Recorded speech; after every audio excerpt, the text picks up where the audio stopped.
All right.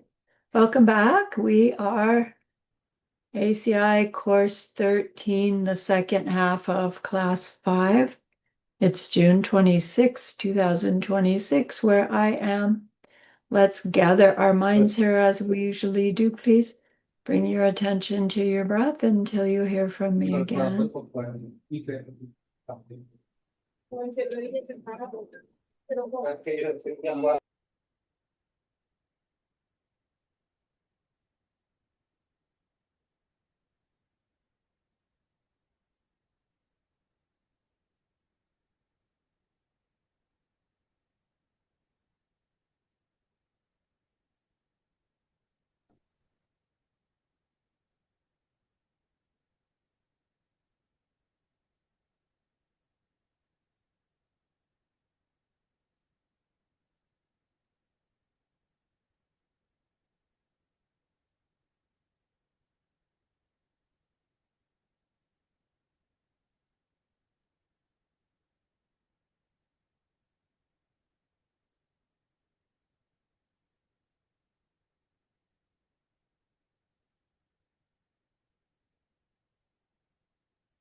Now bring to mind that being who for you is a manifestation of ultimate love, ultimate compassion, ultimate wisdom.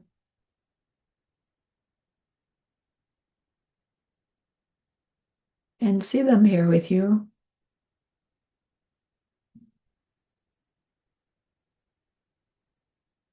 They are gazing at you with their unconditional love for you, smiling at you with their holy great compassion, their wisdom radiating from them, that beautiful golden glow encompassing you in its light.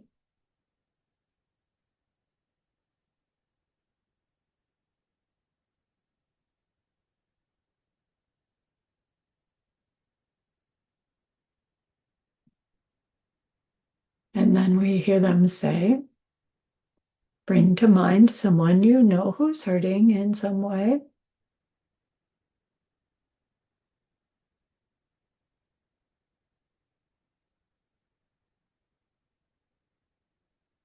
Feel how much you would like to be able to help them.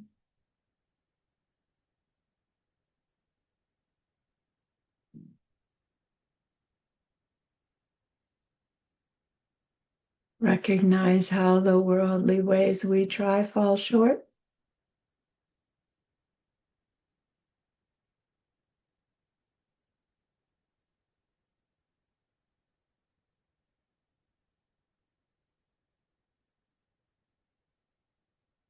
How wonderful it will be when we can also help them in some deep and ultimate way, a way through which they will go on to stop their distress forever. Deep down, we know this is possible. Studying emptiness and karma, we glimpse how it's possible.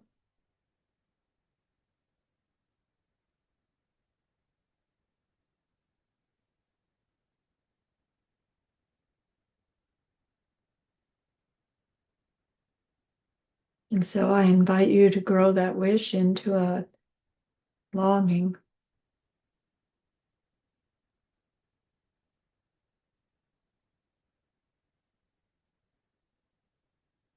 And that longing into an intention.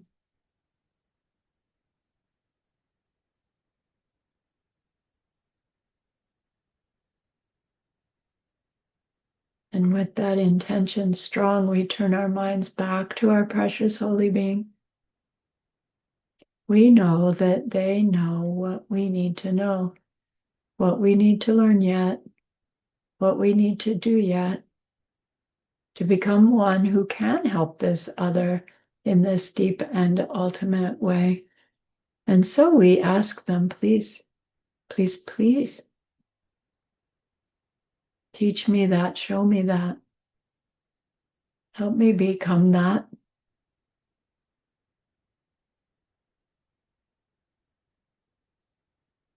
And they are so happy that we've asked. Of course, they agree. Our gratitude arises. We want to offer them something exquisite. And so we think of the pure world they are teaching us how to create. We imagine we can hold it in our hands and we offer it to them, following it with our promise to practice what they teach us, using our refuge prayer to make our promise. Here is the great earth, filled with fragrant incense and covered with a blanket of flowers. The great mountain, 4 lands, wearing the jewel of the sun and the moon. In my mind, I make them the paradise of a Buddha and offer it all to you. By this deed, may every living being experience the pure world. Idam Guru Ratna Mandalakam Niryatayami. I go for refuge until I am enlightened to the Buddha, the Dharma, and the highest community. Through the merit that I do in sharing this class and the rest, may we reach Buddhahood for the sake of every living being. I go for refuge until I am enlightened to the Buddha, the Dharma, and the highest community. Through the merit that I do in sharing this class and the rest, may we reach Buddhahood for the sake of every living being. I go for refuge until I am enlightened to the Buddha, the Dharma, and the highest community. Through the merit that I do in sharing this class and the rest, may all beings totally awaken for the benefit of every single other.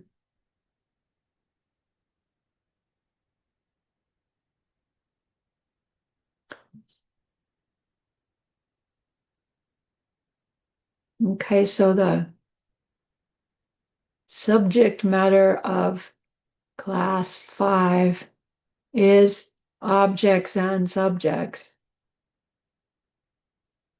Objects being yuls, subjects being yul chens, which is interpreted into English as object possessors. And we talked about the objects in by way of exploring the 5 different categories of objects by way of the 5 heaps, which still, when I hear myself say that, it's like my 5 heaps. But we're talking about all existing objects. And it's like, where does one end and the other begin? And it's meant to plant seeds, to blur that line between self and other. So we had gotten to the aspect, we had talked a little bit about Namshe, consciousness.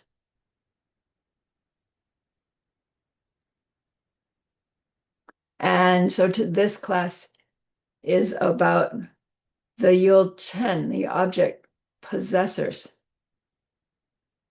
So we get a definition of object possessors, which is Angyula Jukpachu. Let me get the screen share here.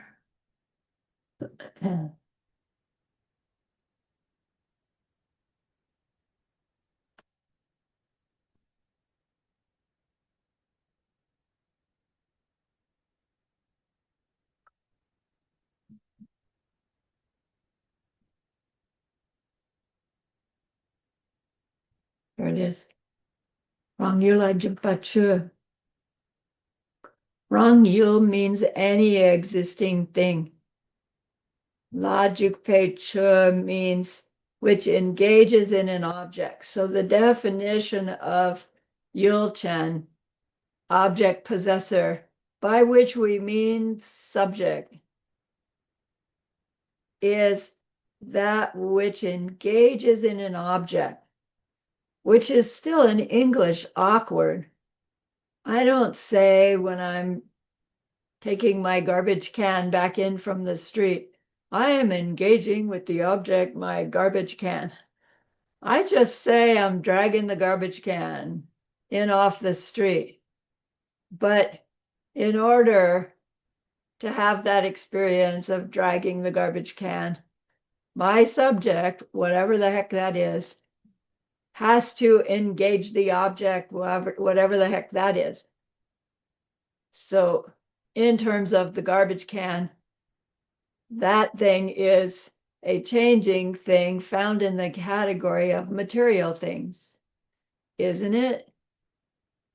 Until we start this investigation, it's like, yeah, there's some round plastic in a location, but is that round plastic garbage can? Or is there something else that is garbage can that I'm actually interacting with? And it starts to get really slippery. What is this object that I'm actually engaging with? And then just as slippery, well, what is the subject that's doing the engaging? But by this definition shows us that what defines me as a subject is engaging with an object. So, we're always having an experience. It isn't necessarily always with a physical material changing thing, but there's always a me and a something I'm experiencing. And that's this relationship of subject object that we are exploring. And there's so much to explore. We can't do it in this one course, but Geshe-la gives us all these tools for exploring it further, if we're inclined to do so. Which, honestly, I only did explore it further. Well, that's not completely true. But when it came up for that I was asked to share course 13 again, it was like each time I did, I understood it a little bit better. And I started to catch the clues that were in it. And then I recognized how powerful and rich this course 13 is when it seems so dry and so overwhelming, the first 5 times through it. So I really, really encourage you to not just put it away forever after you do your final exam, but come back to it for some reason, right? Give yourself a reason to come back to it. Teach it to your cat or something so that you have to go through it in detail. It'll be worth it. All right. So let's consider changing things. There's no need to study them because there's no division of them into various parts. So suppose somebody says that. Before we respond, we have to make a decision, right? Half of you already did, oh, that's a stupid thing for her to say. You came to that conclusion because you thought, what do I know about changing things? Is it true that there's no division of them? Nah, that's not true. And that's exactly the response that we would then have. Your reason is incorrect. In Tibetan, if we were debating, you'd go, Damadrup. Ta means T-A-K, your reason is wrong. So you say to me, No, that's not true. Oh, so you say there are divisions of changing things, and in any argument, in any discussion, if we all understood that once somebody agrees to something, then their job is to explain why they agree. And our tendency in relationships is the person agrees and you don't give them a chance to explain. You just go, okay, let's go on. And then you assume you're both on the same page. But maybe their explanation is different than your explanation. And maybe we'd learn something if we let them explain or ask them to explain. So you say, yes, there are divisions of changing things. Yes, there are. What do you mean by that? Well, we can divide changing things in all kinds of different ways, but one of them that can be useful is to divide them into changing things that are physical, changing things that are mental. And you know what? There are some changing things that are not all physical and not all mental, so they get a category of their own. Changing things, not mental, not physical, whatever those are. So, okay, consider Yul Chen, consider subjects.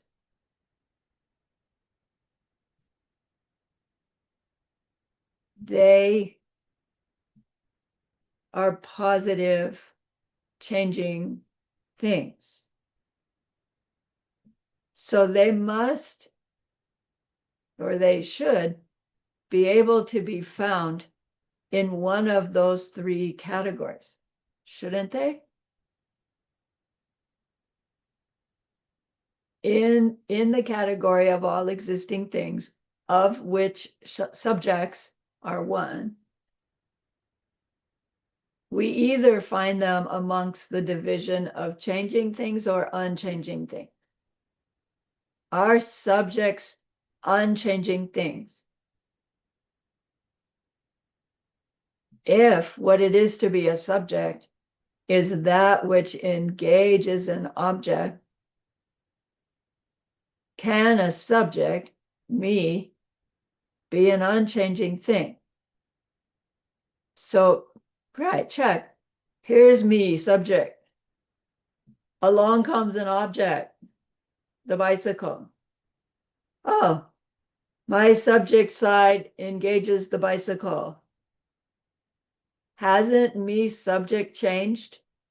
Because I wasn't seeing bicycle and now I am seeing bicycle. I've changed. But wait, it's the same me. I haven't changed. Me is still me. I don't become Bob because now I see a bicycle. I stay the same.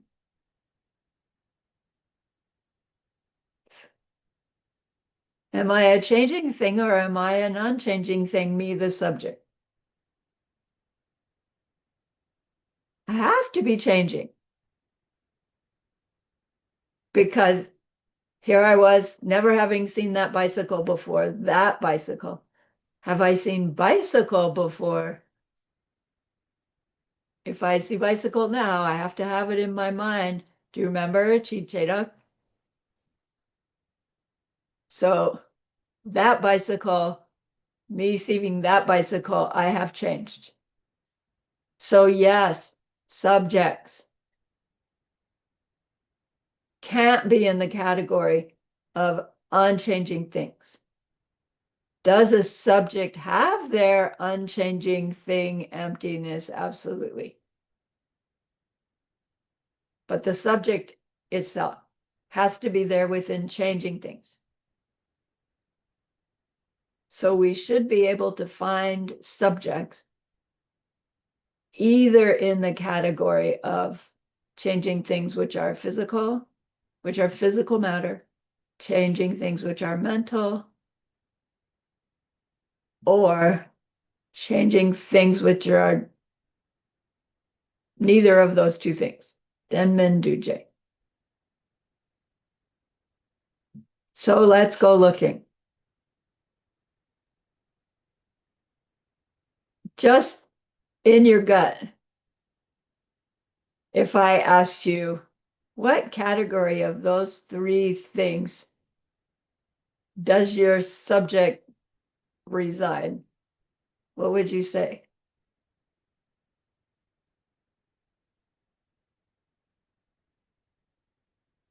Physical, mental, neither.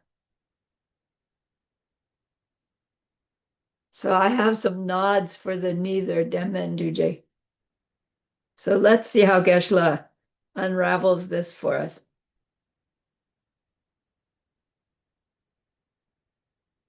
If we say, let's check in the category of mental. What do we know about changing things which are mental is something which is clear and aware. A mental thing is something which is clear and aware. So consider me as a subject, Sarani. Sarani cannot be a subject because Sarani is a concept. Sarani, the concept, is not physical, and it's not, the concept is not what's clear and aware. So the subject, Sarani, can't be mental. It has to be this Denmen-duje.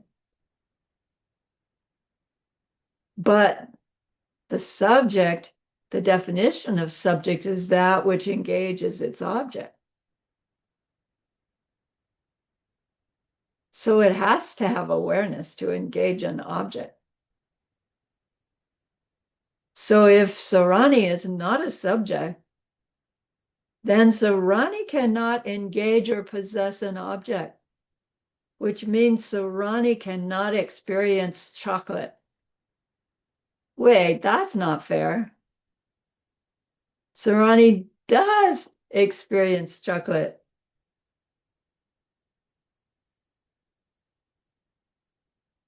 So our subject must be a mental thing because it's the subject which engages in objects. And Sarani, the concept, being neither mental nor physical, can therefore not be a subject. That's weird. Or maybe this thing's subjects are not just mental. Sarani does experience chocolate sometime. So let's check. Consider Sarani's body. Sarani's body cannot be the subject because it does not engage the object. So start your clear thinking. 1, 3. Wait, body, Sarani's body. What do I know about bodies and objects? It's through my eye power that I pick up colors and shapes. Those eye power tissues send the color and shape to the visual consciousness. The visual consciousness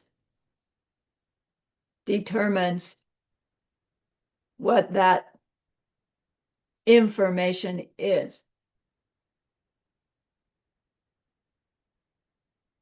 So it seems that my body, that physical tissue, my body, is a subject too. My eye tissue is engaging an object. isn't it? So maybe physical body can be subject because subject is that which apprehends an object. So it's like, all right, there's this mental aspect of subject. Subjects can be mental. Subjects can be dim and duje, and subjects can be physical matter. How does that work? Like those are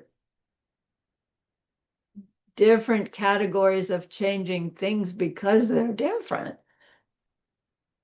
And are we saying subjects are sometimes this and sometimes that and sometimes that? And if that's the case, what the heck is the real subject?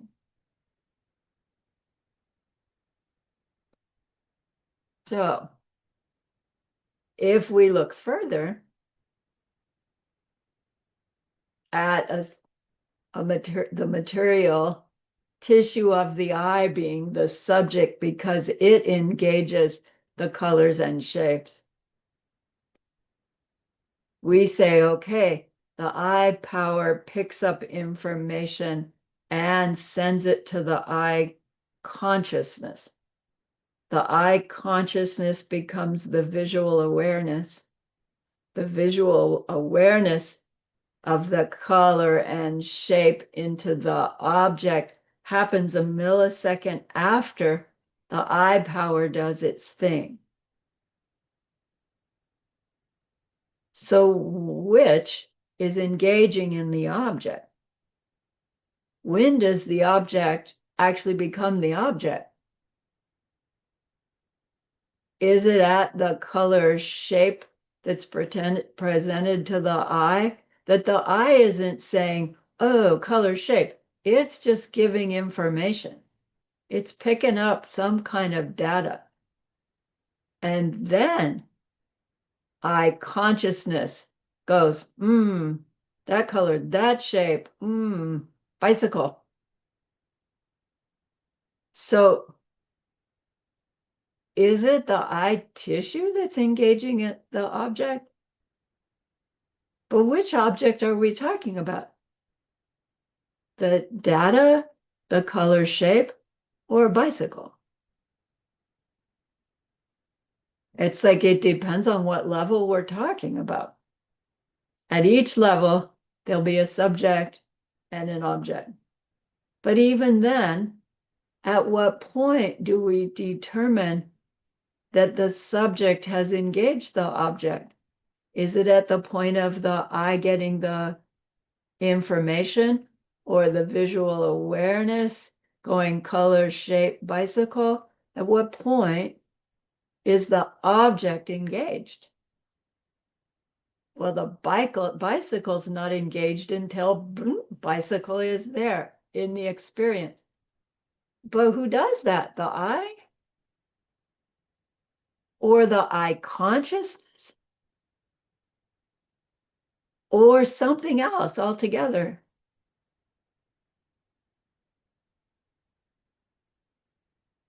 When does the subject become the subject, me seeing bicycle? Does the object bicycle have to be there first? And then we, the subject, pick it up? It seems like it, right? Or does the subject have to be there and then this something becomes bicycle? Oh, it has to happen that way too. Well, those are two different things. Which one is it? That's where our exploration goes through the course of our study that leads us through those different levels of understanding, dependent origination and emptiness. And we can learn, this is what this school says, this is what that school says, and we can learn it. Or we can dig into our experience using clear thinking.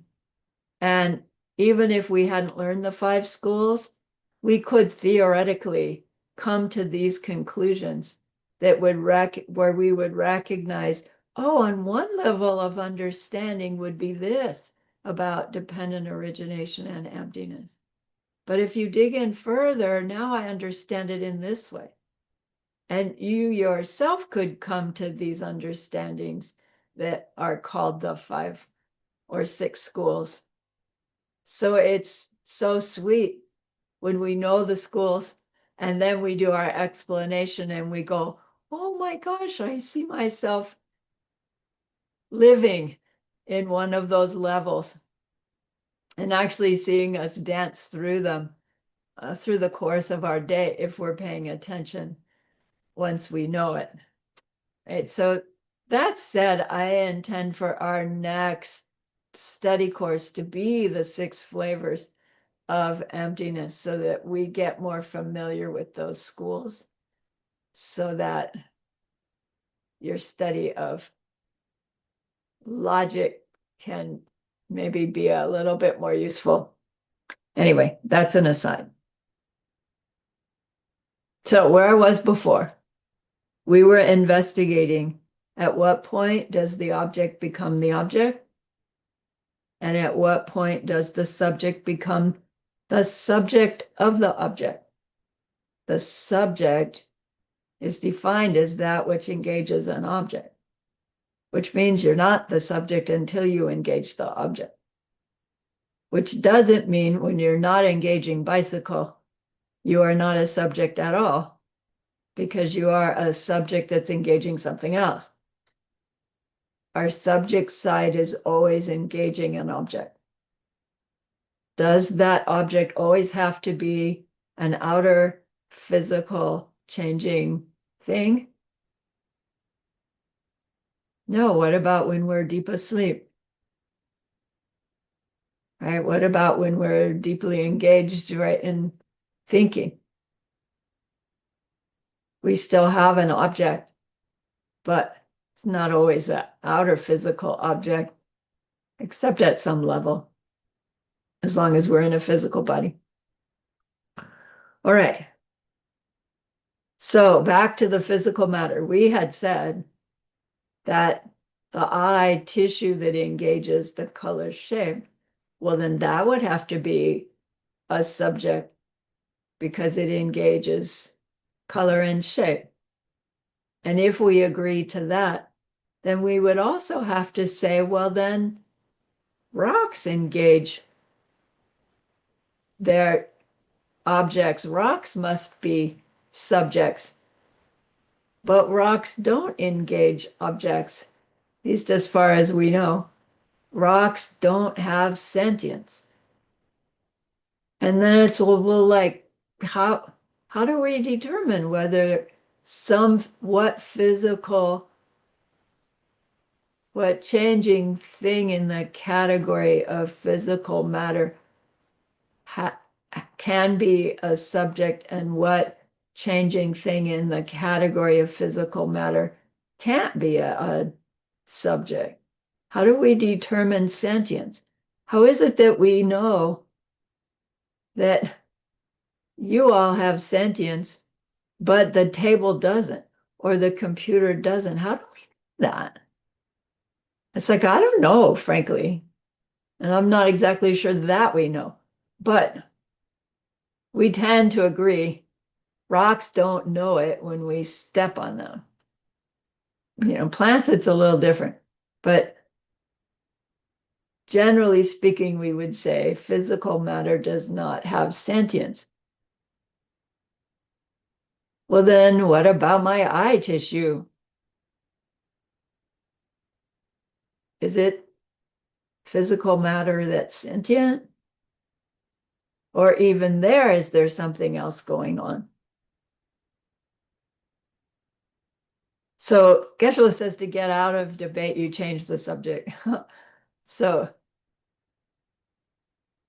he said, and then you go to the here is our position part, like you have in the reading. After all that crazy reading, it's nuts, isn't it? That reading's impossible. You find the next argument and then look at the paragraphs before, and that's the our position. That's where highest school is saying what they believe. Usually it's highest school, not always.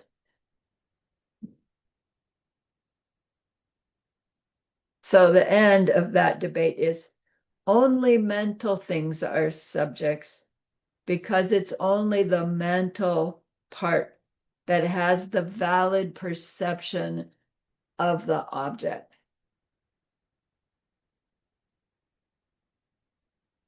Sarani, the concept Sarani is not what engages. The eye tissue is not what engages the object. It is the messenger of information. It's the mental function that engages the object.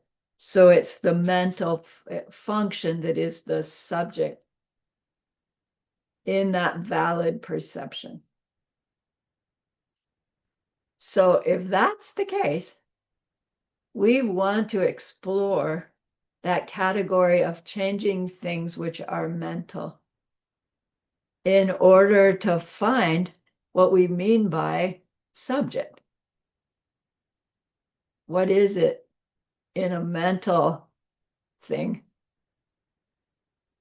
that is the subject? Because when I say, think of yourself,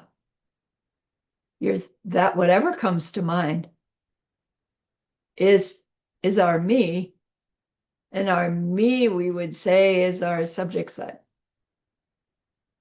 When we are using that Mahamudra method of meditation, once we learn how to do it and we're deep down in there doing it, what we're going to looking for is the me aspect of each moment of experience. And it's difficult to find. And Panchen Lama says, look, the way you find your me is imagine you're in a situation where somebody is blaming you for something you didn't do.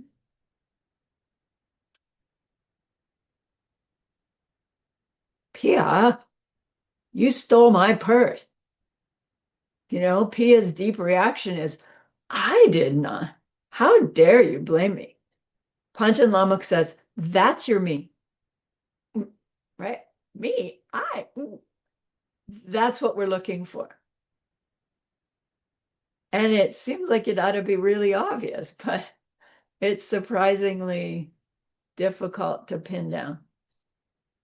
And that's really the point of all of this, because it's going to help show the true nature of our me, which is this moment by moment changing thing that is therefore has no nature of its own other than the appearing nature at the moment. And its appearing nature at the moment depends upon what it's experiencing at the moment. So we go through this level of frustration with logic because we want it to show us something. But what it's actually showing us is there's no something to show us. And once we understand that about logic, it gets a little bit easier. Okay, so let's explore mental things. In order to explore a big category, we need to break it into smaller categories so that are complete, so that we can look at characteristics, things characteristic of the big category, so that we don't have to go checking out each and every single one. So one of the ways to divide mental things, according to logic school, is by way of Rangrik and Shunrik. So this is just one way to divide them.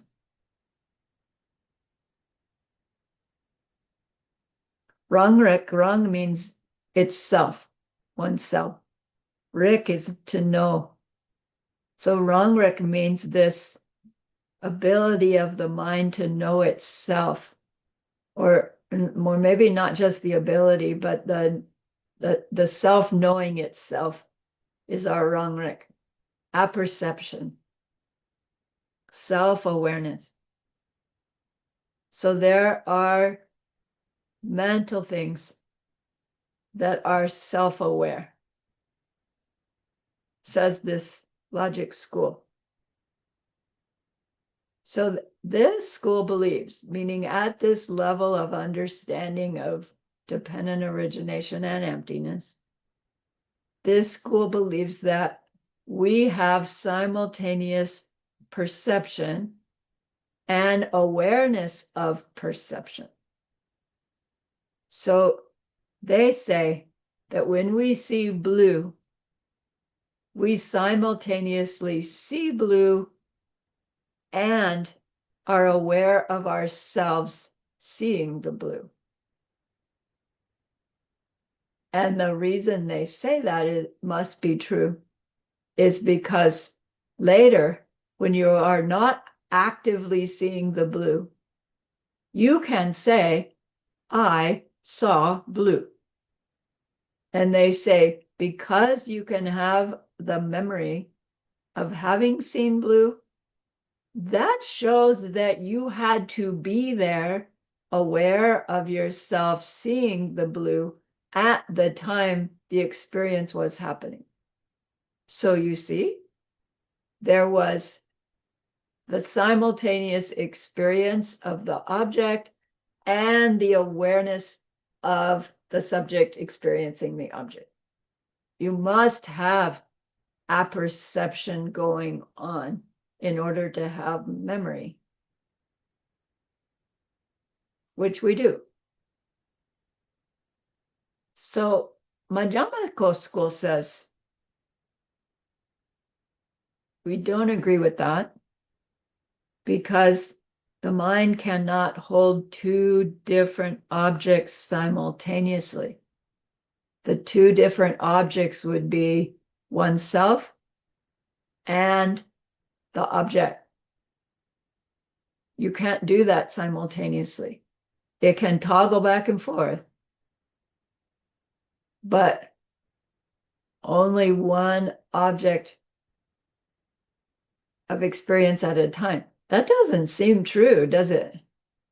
It seems like we're seeing and hearing and tactile feeling and emotion feeling all at once. But when we really pin it down deep enough to recognize the actual mechanism of experiencing anything, and we come to the conclusion it's seeds ripening, we'll see that it can only be one subject-object interaction at a time. Out of each seed, 65 per instant. That's why it seems like there's so much. But technically, it's ding, ding, ding, ding, ding. They say, Madhyamaka says, when you have memory, it's because the seed ripening at that moment is memory. And I think we've talked about it before, that we say, well, what we mean by memory is something that I experienced before. And that's true, but there's no actual way to confirm that that memory is actually what we experienced before. And we say, no, that's what memories are. But when we're looking at it from ripening, we ripen something we call memory as a current moment experience. So we can have current moment experience ripening as current moment experience, and we can have current moment ripening as memory. And we can have current moment ripening as fantasy of the future. But it's all current moment current moment ripenings. All right, back to our topic at hand, subjects. Shenrik means other knowing. So there are mental things that are aware of something other than itself. Shenrik comes in two forms, Sem and Semjung. Sem is the word for mind. Like our main mind, our primary consciousness, we would say at logic school level, the main mind itself. Keep in mind, however, that when we use the word sem, we are meaning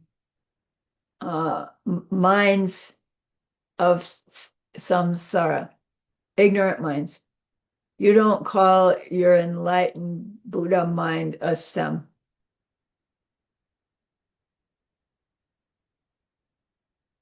Then semjung means mental function. Those mental functions that run around in the sem constantly.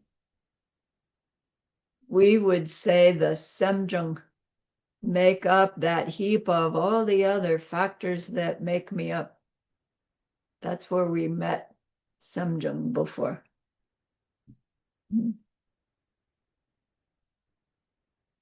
Things that are mental functions are feeling, discrimination, concentration, attention, anger, jealousy, sleep, pride, joy, love, other virtuous states of mind.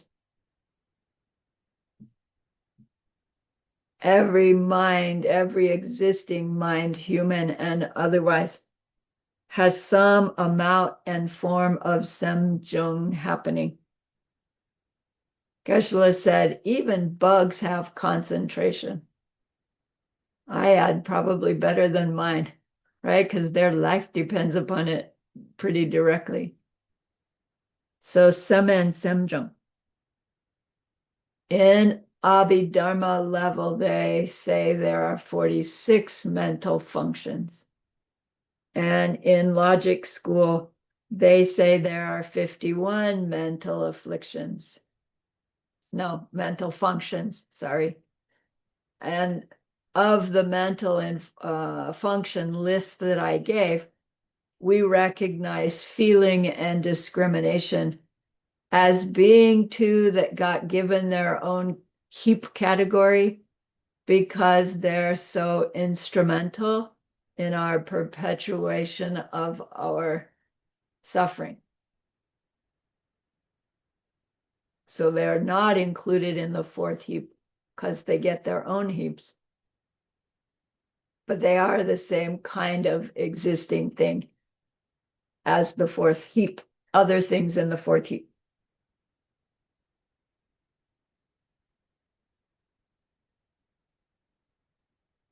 So another way to divide mental things is by way of whether they are tsema or tsemengilo. Tsema means valid perception. Here we are back to valid perception. Most of our moment by moment awarenesses as humans are valid perceptions, given the information that we're getting from our sensory input. What we are experiencing is valid so long as our mind isn't otherwise affected by something else. So valid means credible or effective or legitimate. Like I looked up valid in the dictionary. trying to get a better understanding. Given what information I have at the moment, that's a mouse dashing across in front of my car, so I'm going to slam on the brake. By the time I slam on the brakes, I've driven past it, but I look in my mirror. Oh, no mouse, it was a leaf. Given the information I'm getting now, it's validly a leaf. Then I say, oh, well, then it wasn't a mouse. I didn't need to slam on my brake. But at the moment of the mouse, it was validly a mouse. I did need to slam on my brakes. Because at that time, if I hadn't, it's very possible I'd look in the back of and there'd be a smashed mouse there. Right? And our mind is going, no, it has to be one or the other for the whole time. And in lower school, we're right. That's valid. But as we're getting to understand more and more deeply how our valid perceptions are made and ripen, it makes perfect sense that my valid perception could be mouse. And then I try to protect it, and then it's leaf.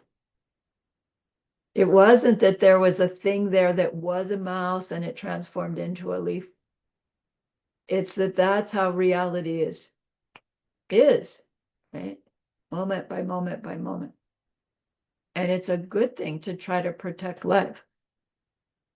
Okay. I keep getting off on these tangents with you guys.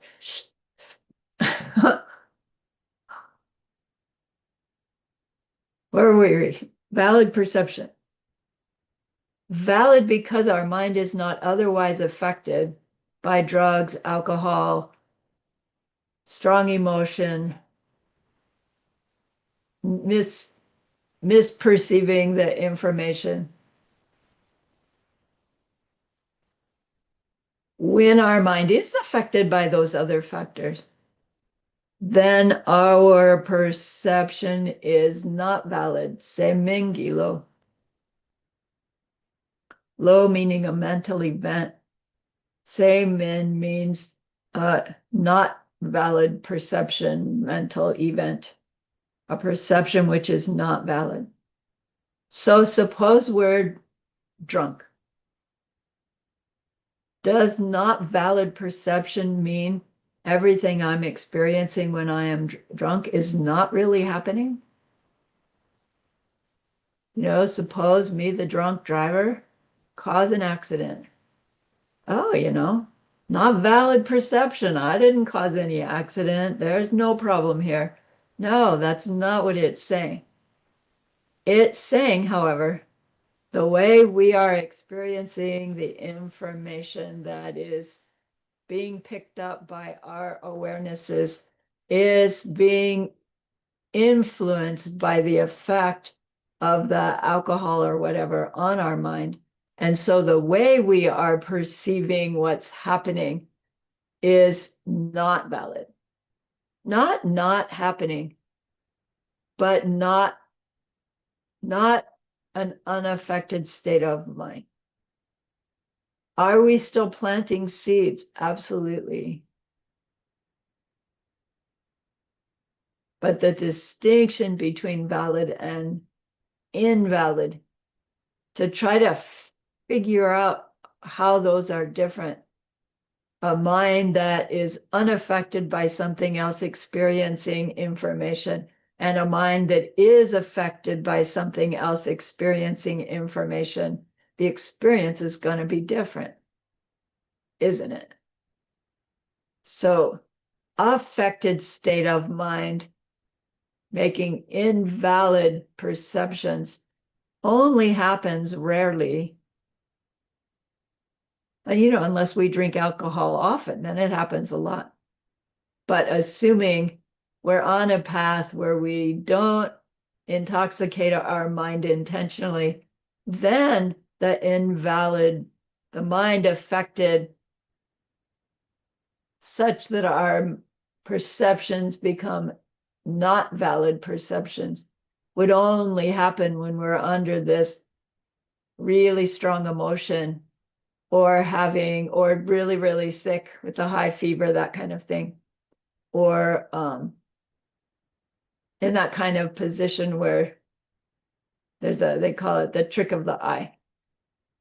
There's movement happening that's not movement. And those are rare, few and far between in life.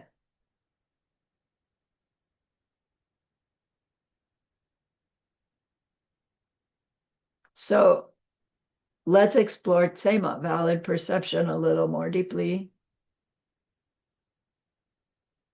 Logic School and Sautrantika, I think Sautrantika also. They say the definition of valid perception is sardu milue rikpa, a fresh sardu milue unerring rikpa perception. Now this again gets a little bit slippery. Unerring here doesn't mean correct the way we're talking about valid perceptions are not necessarily correct because they aren't necessarily revealing how things don't exist and how things do exist. Valid perception, until we see emptiness directly, are still always incorrect. So then when they use this word milue, which is unerring, it sounds like they should mean finally seeing things coming out of our seeds, but they don't mean that. Here the unerring means this by this unaffected mind. Sardu milue rikpa means a fresh, unerring perception is the definition of tsema, valid perception. So by fresh, what they mean is what you are experiencing now, currently, a current valid, a current unaffected perception is what a tsema is for lower school. Because they say, as I said before, when you are having a memory, your memory of the blue is not the same as seeing blue right now. There doesn't have to be any blue there for us to have the memory, oh, I saw blue. I remember seeing blue. And maybe even if you close your eye in your mind's eye, you'll bring up the color blue if you're a visualizer.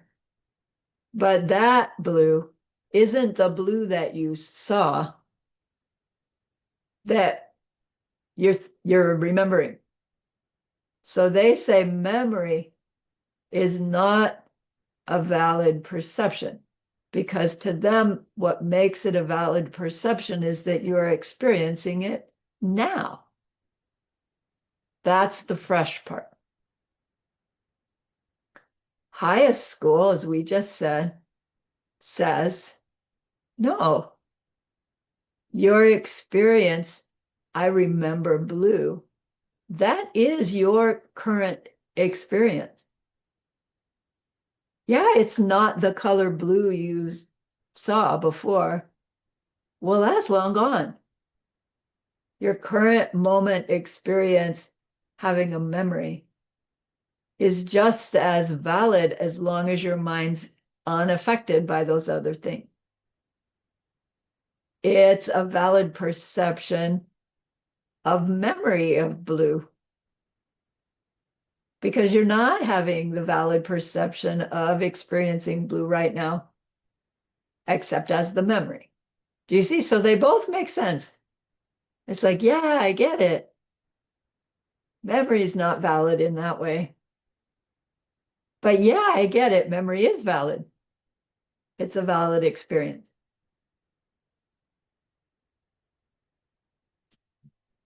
so that we better understand what's meant by valid. The experience the mind has unaffected by those other things.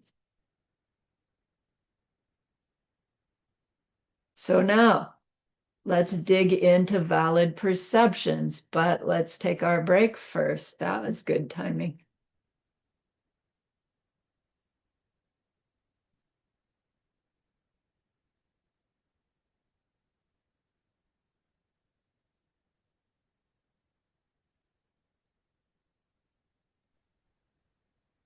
Yes, Frank. Yeah, I put it also in the chat. So one question, so in which order do sensory input, raw data, and perception occur? So is this the right order? Wait, let me look at your chat.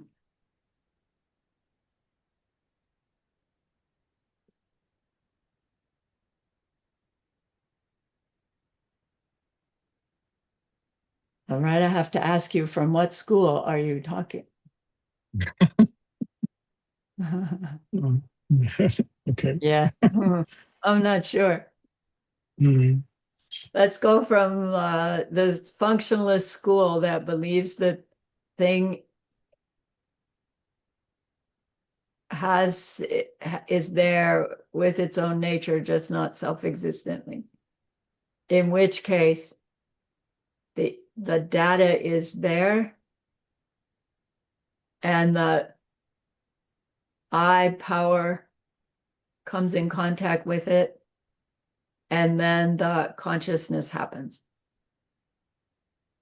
from functionalist school level.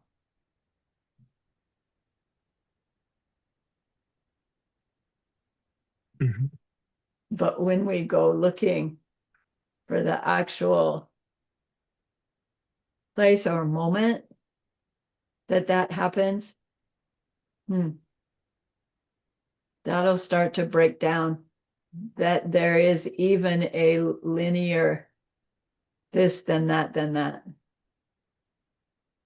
And we will eventually come to the conclusion that it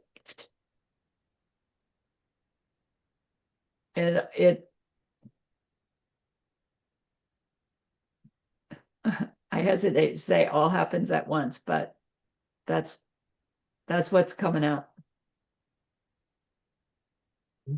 Okay. Okay. Well, thank you.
All right, we're back.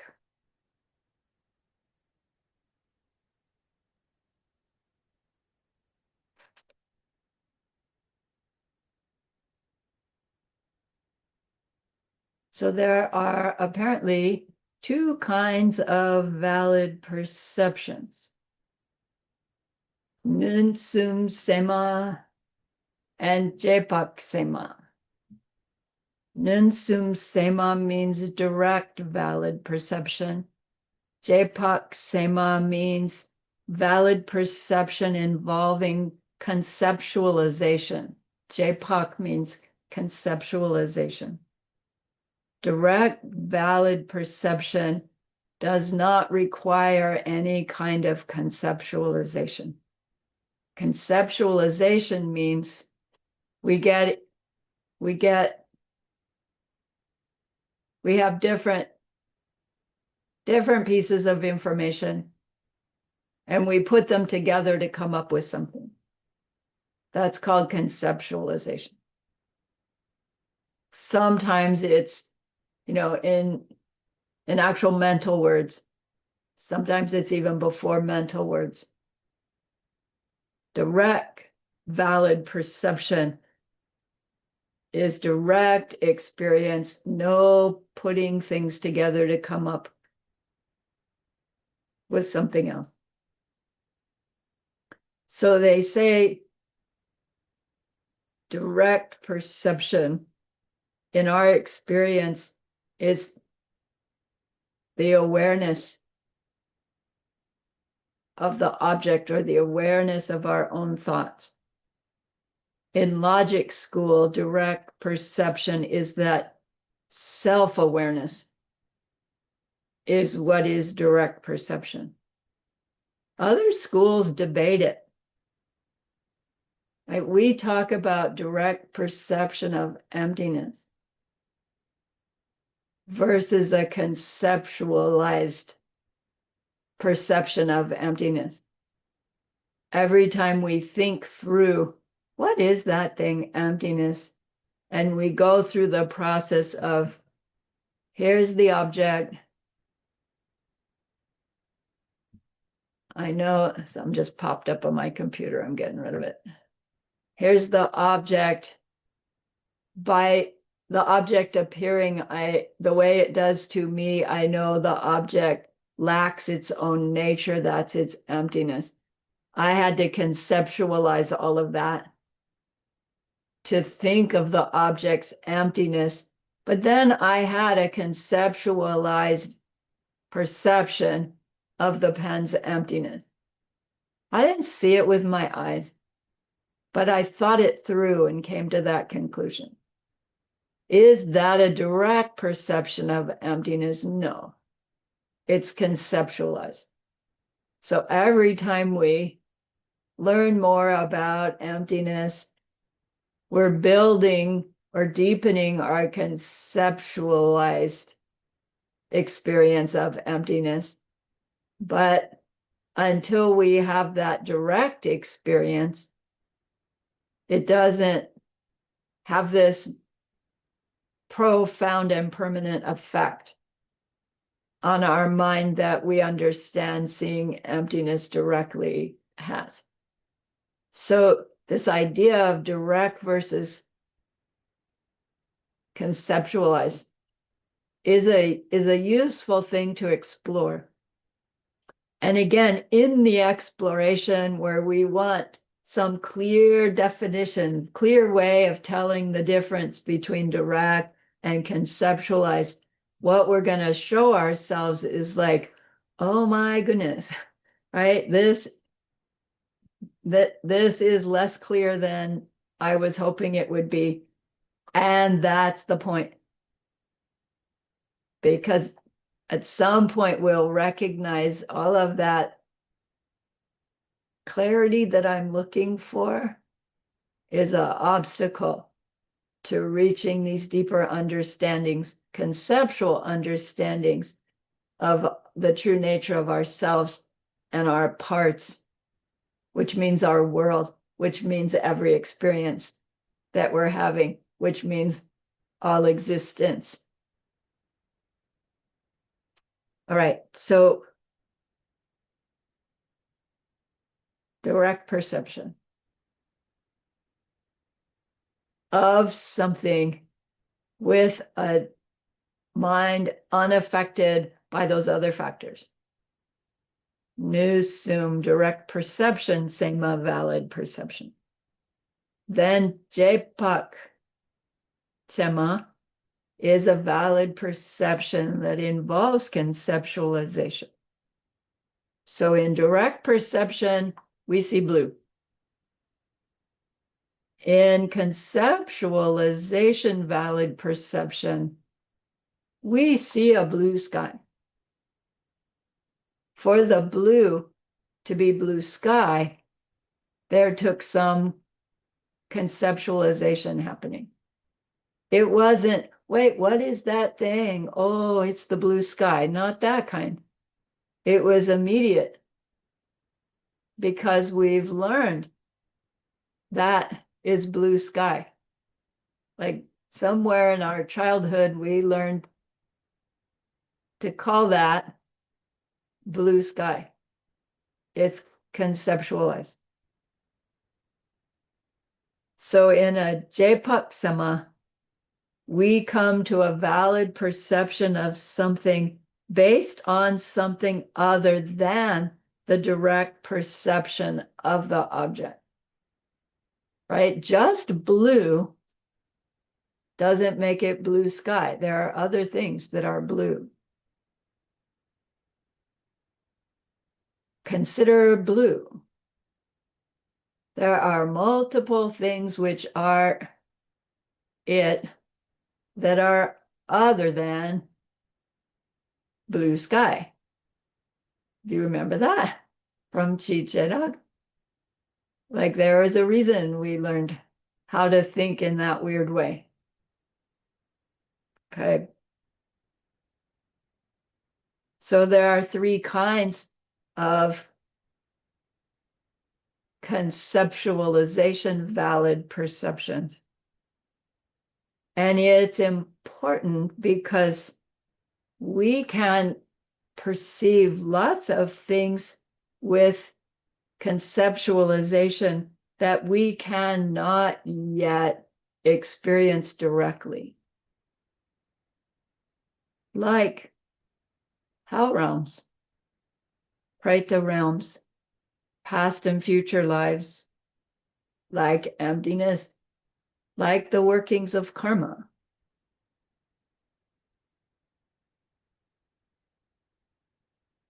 But we can learn about them. We can conceptually understand them. And anything that we perceive validly, directly, or conceptually establishes that thing as an existing thing. Right?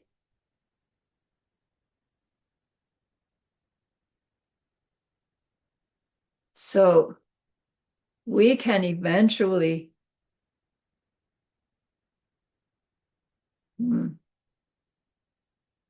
have a direct perception, a direct, valid perception of emptiness by way of cultivating it through our conceptualized experiences of emptiness. Because by conceptualizing our understanding of emptiness and even conceptualizing our direct experience of it, we establish that as existing. Wait, so I just have to conceptualize myself seeing emptiness directly, and that makes it an existing thing? Then that makes me Arya now. It's like, okay, let's check. To what extent do I blame that angry yelling boss on making me angry? Oh, whoops. I guess my validly existing Arya me is not directly being experienced yet.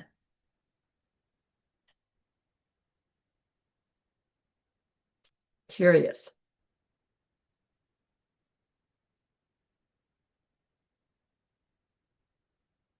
So it's useful. Our conceptualized valid perceptions are useful.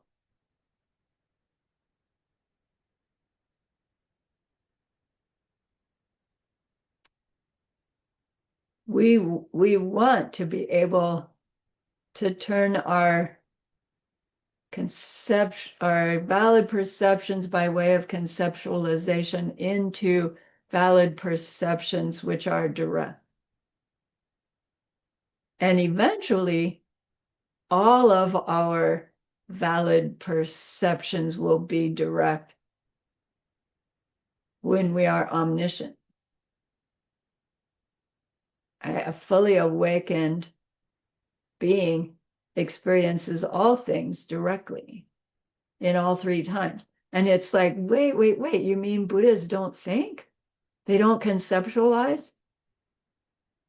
And like our linear, always conceptualizing minds can't even grasp what it is to experience everything directly always.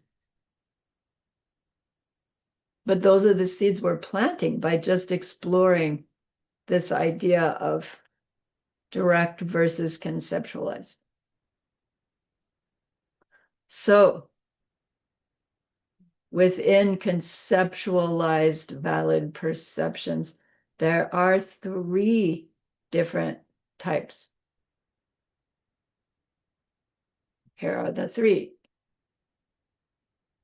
Jepaknuto, conceptualizations which are deductive. Jepaktakpo, conceptualizations which are by consensus, well known. I'll get back to it. And Jpak Yiche, valid perceptions based on rational belief. So let's do Jpak Nuto. That's what I just did. No. Let's do Jpak Nuto.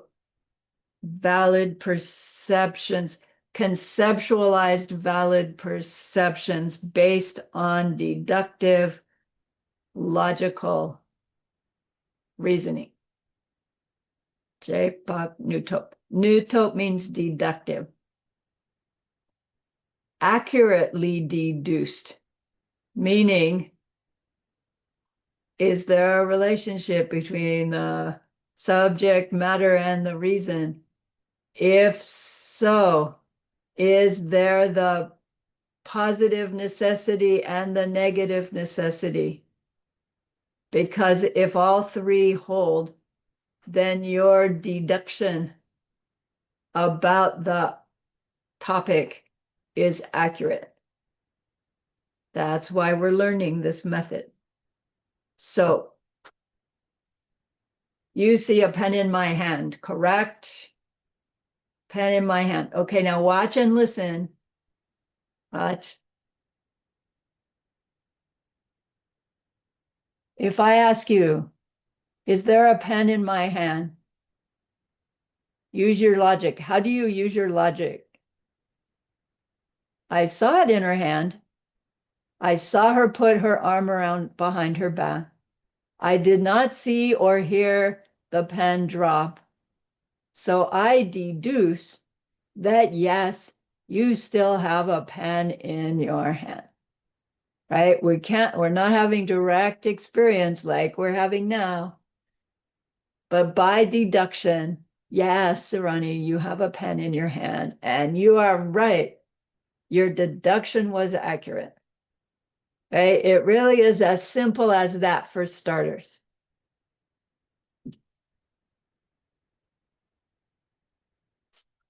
Though you had a perception of the pen in my hand when you couldn't see the pen in my hand. That's this Jpak Nuto. valid perception by way of deduction.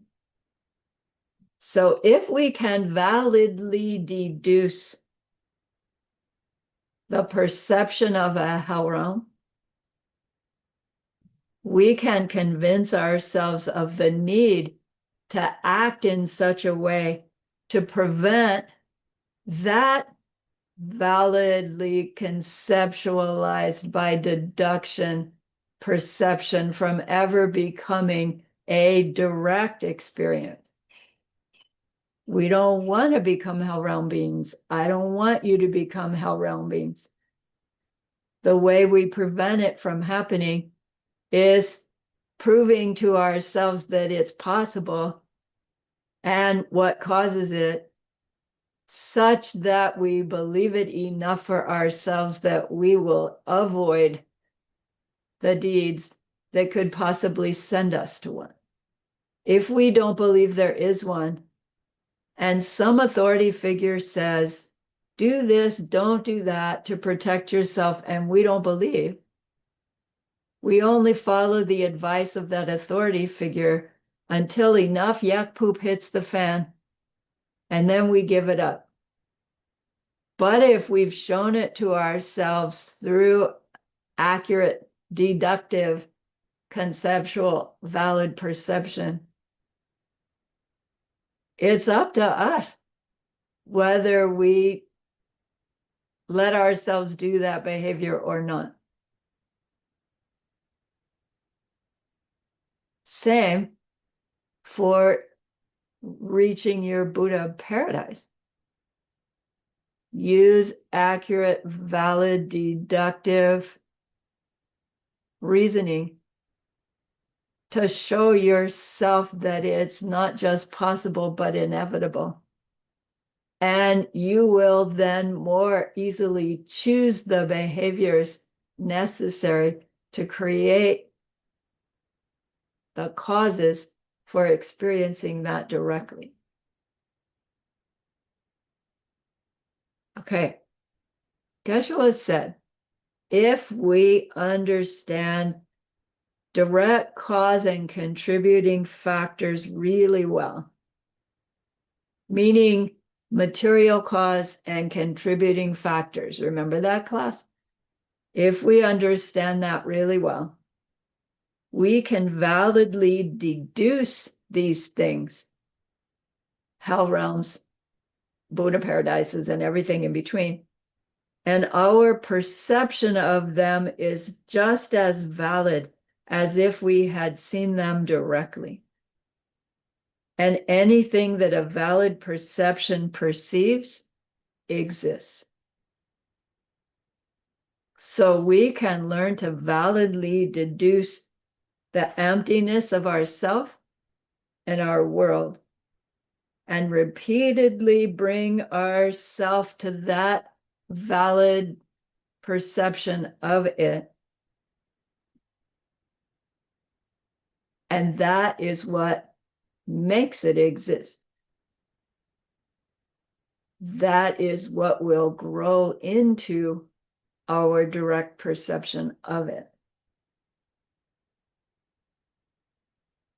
So that's why we go to the trouble to learn how to accurately deduce something.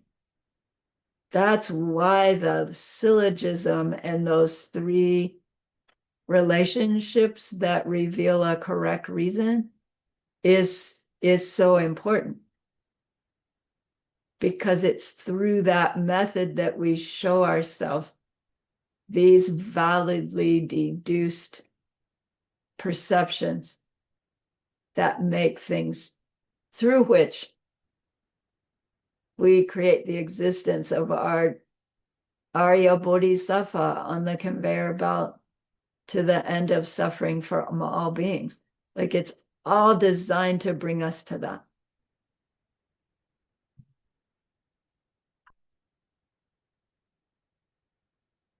So the second kind of valid conceptual perception is Dakpa, Jpak Dakpo. Sorry, this should be Drakpa. How did I miss that last night? Who's Lobsang Drakpa? Jasong Kapa. Lobsang means pure mind. Drakpa is well known. We think of well known as famous, but think of well known as known by many. Many, many people know. And think highly. It has that connotation because many, many people know some beings in there not well known. They're badly known, but known by many. So this is valid conceptual perception based on what is known by many, meaning by consensus, by agreement, or by convention. It's useful to understand about this kind of valid perception to look at where we are having them or using them. Ultimately, they help reveal to us the no self nature of things. But conventionally, they're not all that helpful, of course. So the example Geshe-la gave, because he had an American audience, was when we use the term Uncle Sam, everybody knows you're talking about the United States government. And I don't know that that's so true worldwide. And I'm not sure that that's so true even in the United States anymore. I don't know if young people grow up with that. It was something that was popular closer, closer to the World War. Anyway, another example is in Tibet, at least, when they say that house for the rabbit, everybody knows they're talking about the moon. Because when you look at the moon, you see a rabbit in it. And in the West, at least America, as far as I know, we say, oh, there's a man in the moon. But Tibetans see a rabbit. So by convention, everybody agrees there's this man in the moon. So you just know that's what people are talking about. That's Jpak Drakpat Sema. We don't ever directly perceive Uncle Sam or the United States government, but we know what's being talked about.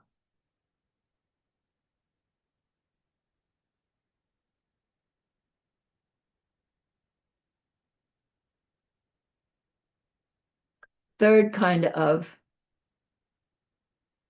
valid conceptualization, perception, is Jpak Yiche. Yiche means rational belief. But so this is a valid perception of something based upon a rational belief. Rational belief, we mean faith based on logic. Do you remember somewhere along the way we learned we can be a student out of faith, and that's good. But it's likely that the faith is based on past seeds of devotion, and they can run out. And we can be a devoted student based on logic,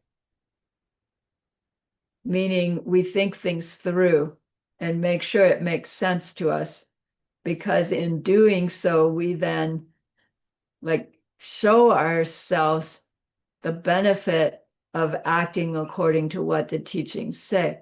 Whereas from faith, we are acting according to the teachings just because they said so.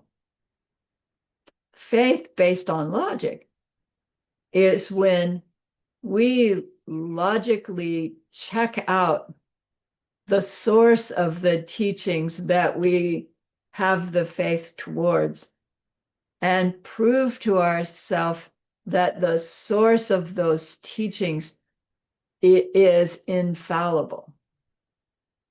And if we can prove the infallibility of the source of those teachings, then we have this faith in the teachings based on logic, which means I can't understand all the details of that information, but because I proved to myself that the one who has taught it cannot teach anything false or wrong or incorrect, then even when I don't understand it exactly, and even when I don't really want to act according to it, I have proven to myself that it's beneficial to me and others to act according to it anyway.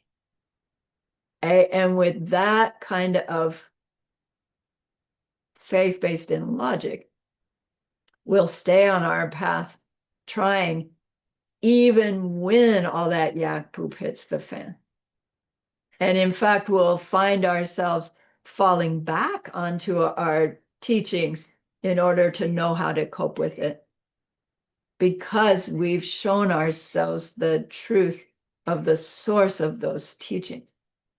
Even Buddha said, don't believe anything I say until you check it out against your own experience, against what you've been taught in other places, against your own, what was the third one? Cut it, rub it, burn it, cut it, rub it. Do you remember? And I don't know, did you try? That teaching is difficult. My experience, Buddha, is that yelling boss is blaming me for something I didn't do, and it's unpleasant. That's my experience. You're telling me it doesn't really happen like that?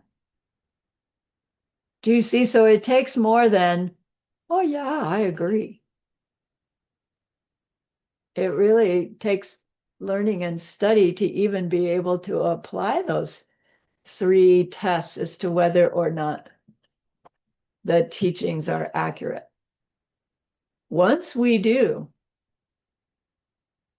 and we truly have this faith born of logic, then anything that Buddha teacher says, we would say, yes, sir, I will do it, sir.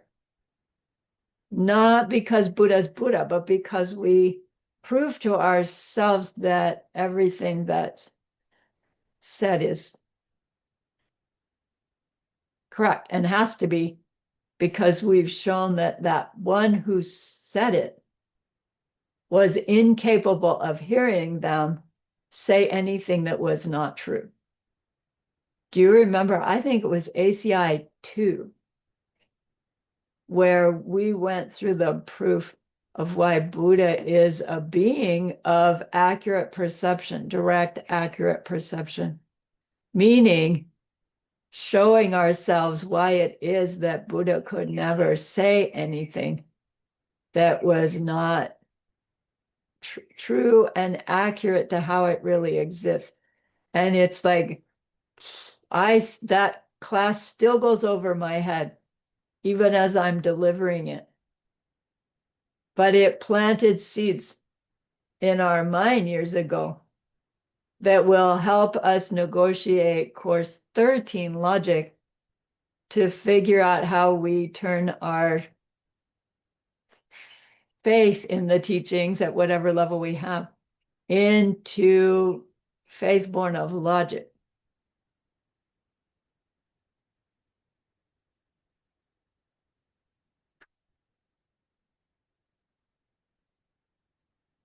So it then says, or seems like it says, we can have a valid perception just by way of belief. And that's only true once we have gone to the effort to prove to ourselves that the source of that belief is or was incapable of teaching anything that was untrue. All right.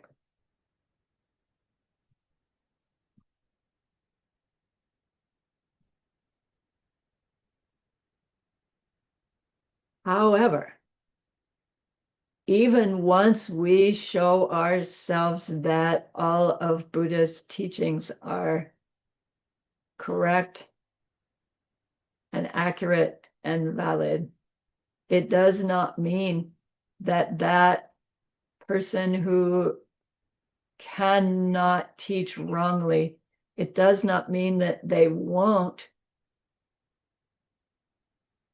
teach something figurative versus literally. So it still is up to us to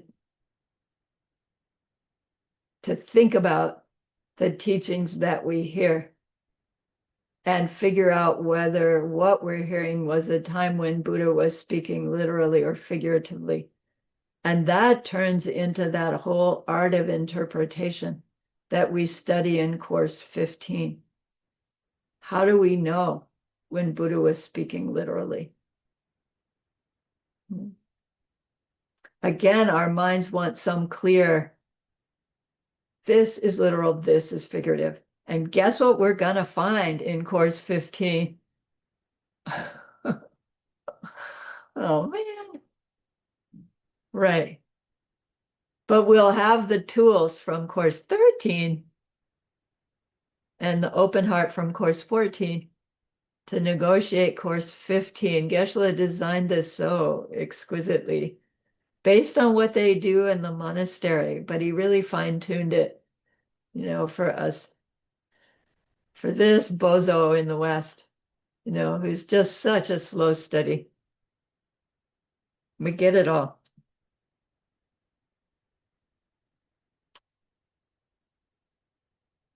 All right.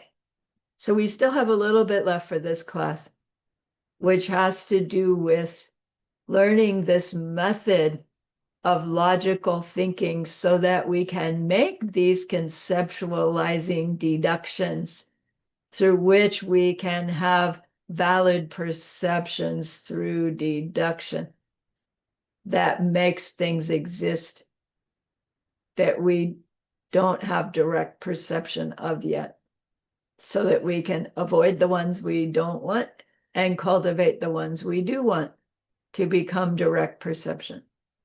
So in our last section of this part, we were talking about reasons. And we first learned anything you put forth as a reason is a reason. And the way we know it's a reason is you say, because, dot, dot, dot, dot, dot. Then we learned, well, actually, not every reason is a good reason for the assertion that you've made that your reason is the reason for. So just because you say, because I'm the mother, does not necessarily confirm what you said, right? You wanted somebody to do. Maybe you think it's a good reason, but that doesn't mean the person you're talking to agrees that it's a good reason, in which case it's not a good reason if it doesn't help them come to a new conclusion. So we learned what makes a good reason is a reason where those three relationships hold. So if we think again about those three relationships, we're looking at the topic of consideration and the reason we give about whatever we said about it. Is there a relationship between the topic and the reason? Because if there's not a relationship, it doesn't matter what you say about your assertion. It won't hold because whatever your reason for the assertion has nothing to do with your topic. Consider sound. It's a changing thing because it's something I see. I could say, consider sound, it's always blue because it's something that I see. No, consider sound, it tastes good because it's something that I can see. No, consider sound, it's something that I can hear because it's something that I can see. No, right? There's nothing you can say if there's no relationship between your topic and your reason. You know, we say to our 10-year-old, go clean up your bedroom. Why, Mom? Because I'm the mother. Cleaning up the bedroom and me being mother. Is there a relationship there? Mom thinks there is. Does 7-year-old think there is? No. Right? So that's why we learn. Then, if there is a relationship, then in then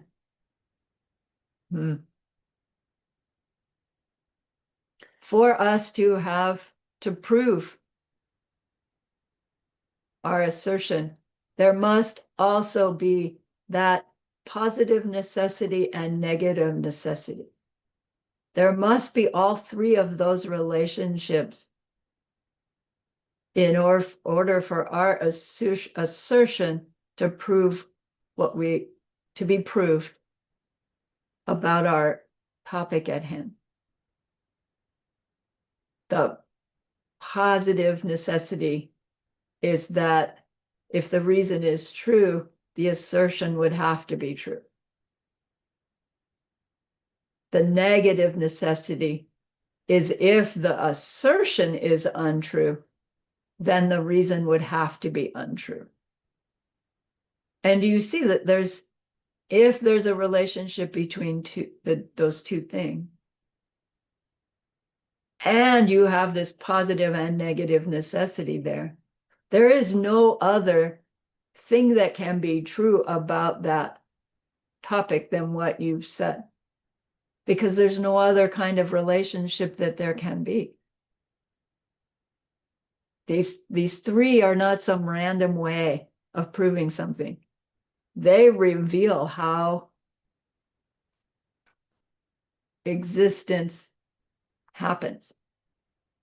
So we want to get really proficient at being able to recognize these relationships, the positive necessity and the negative necessity, and how they help us reveal the negative necessity in the presence of something, and the positive necessity of needing to have something there for the negative to be there, the absence to be there. Right? It's all taking us where we're trying to go. So in this study of our correct reasons,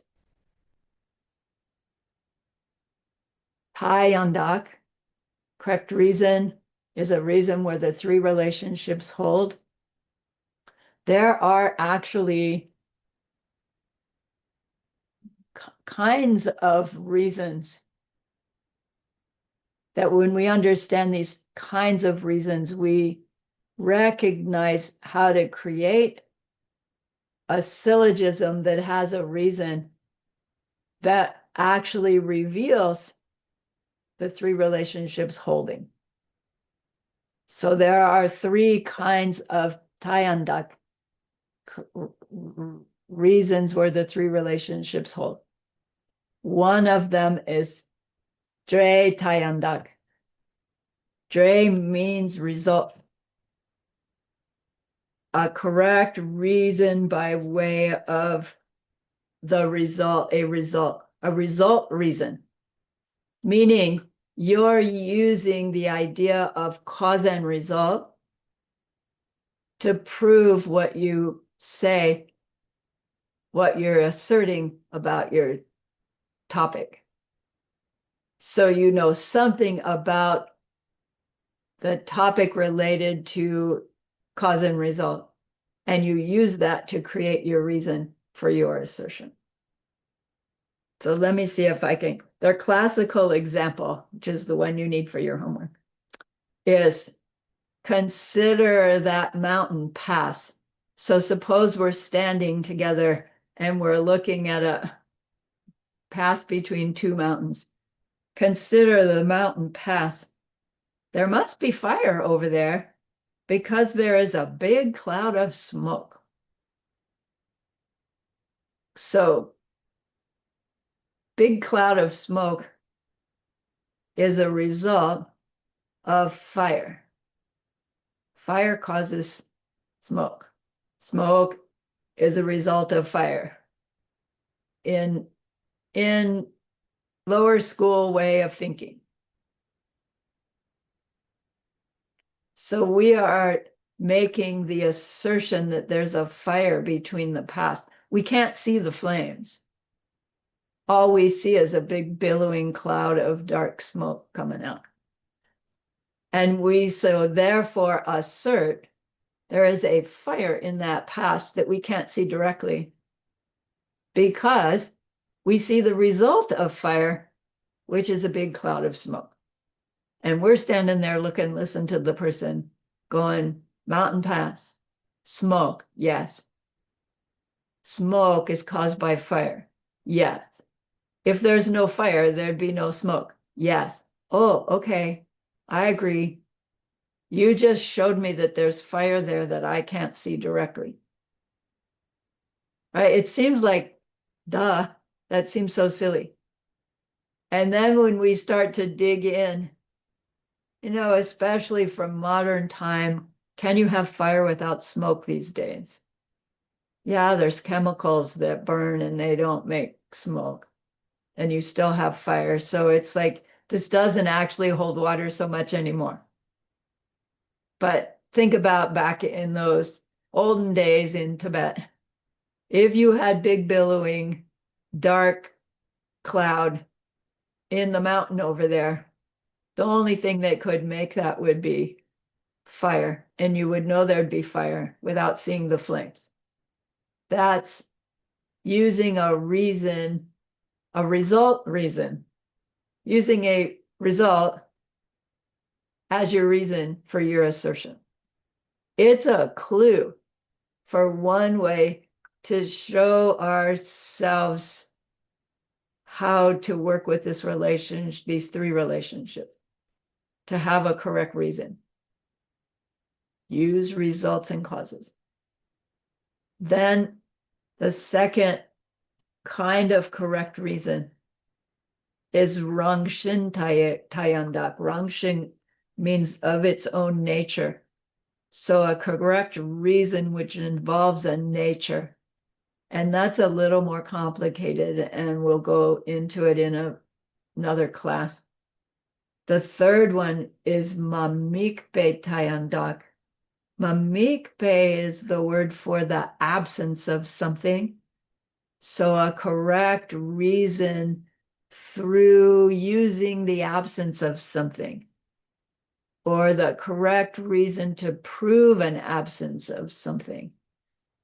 And also quite a bit more difficult to figure out how to use, to learn about. So we'll cover it later.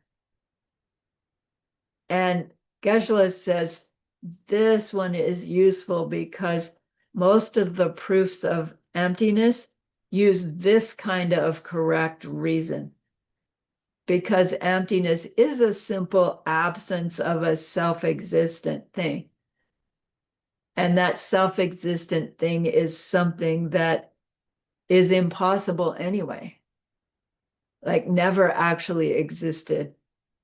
It's not like we're finding something there and then negating it.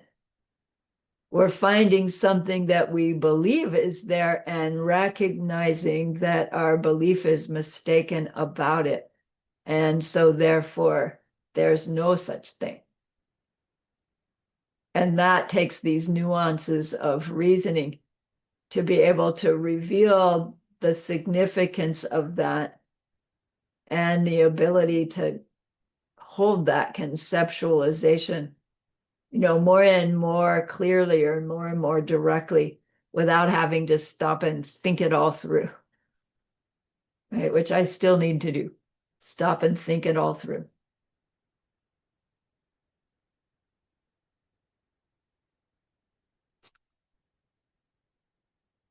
All right. That finishes class 5. Geshe did that in one class plus instructions on how to do the debate. Like he must have stopped time.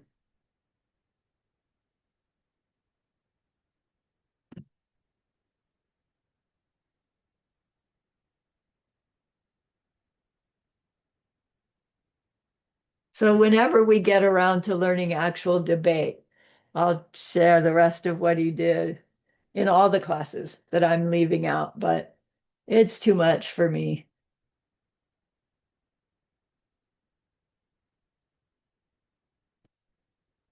Okay, let's do that. Stop share. So we have a few minutes yet. I hesitate to say, got any question? Because I have a zillion of them, but I'm happy to entertain or go right to our dedication as you wish. Going once, going twice. Yay, yes, Shane.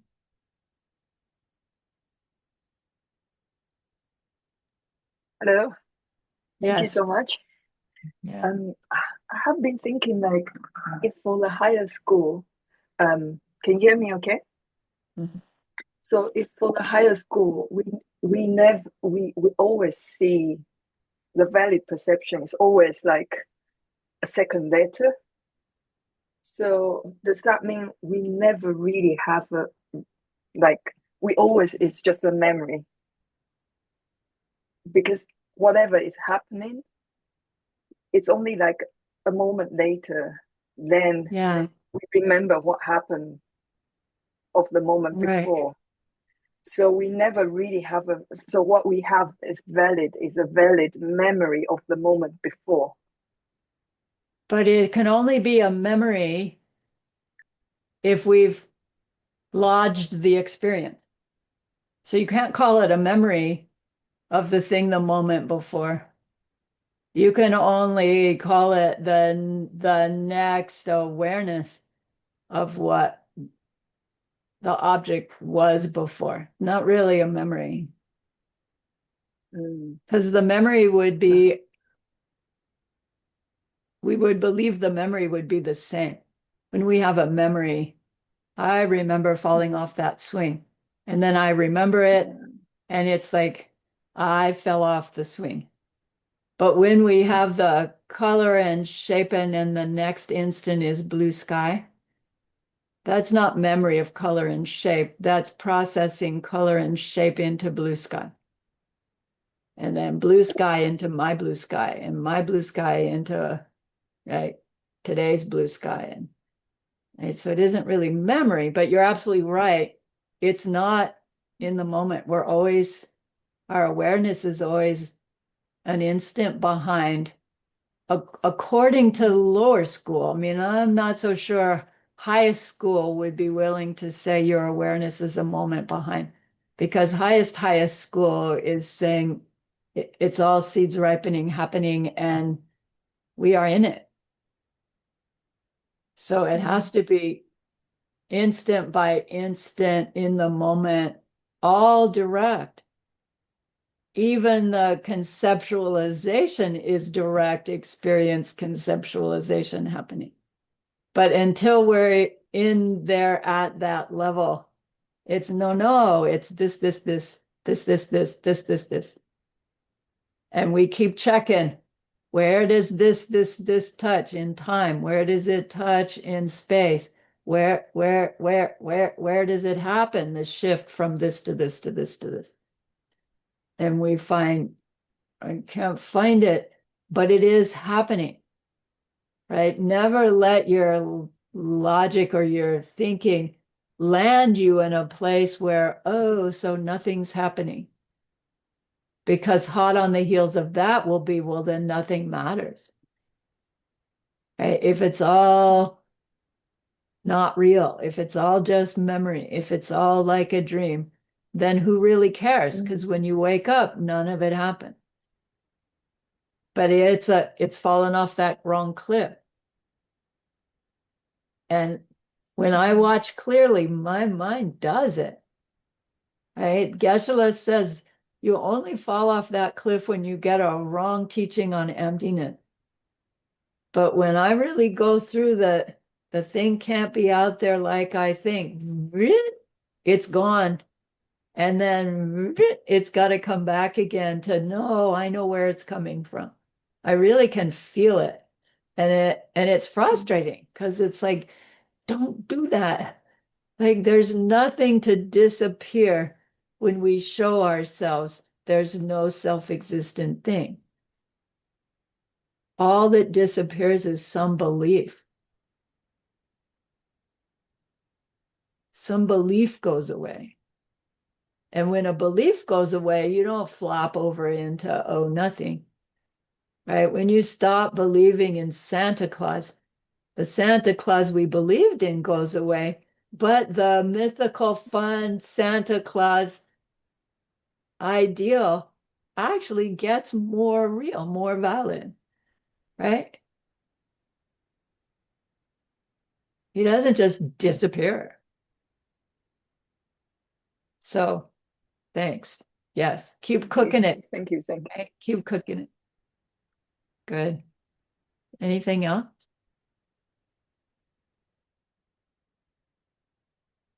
Logic can be so fun. Really.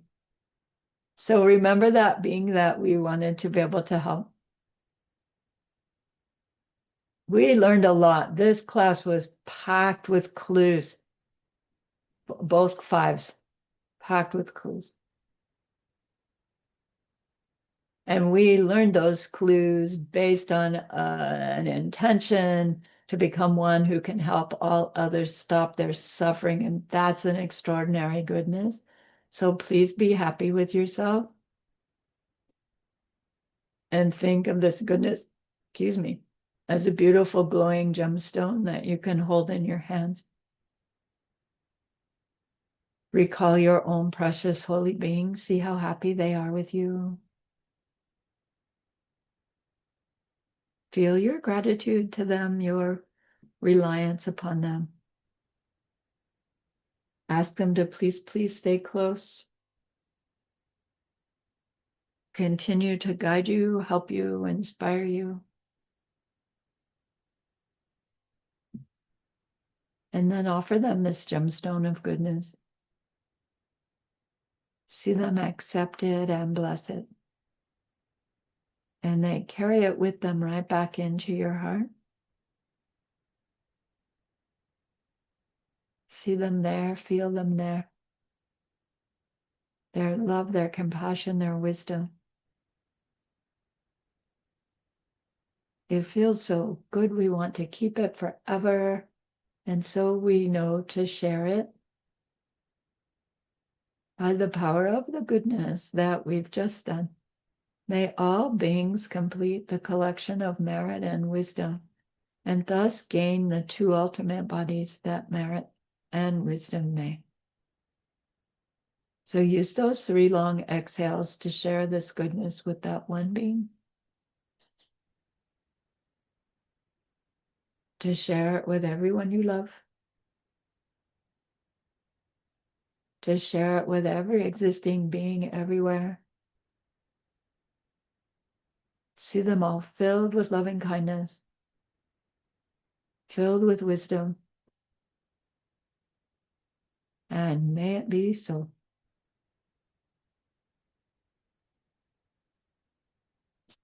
All right. Thank you again for the opportunity to share. Thank you. Thank you, teacher. Thank you so much.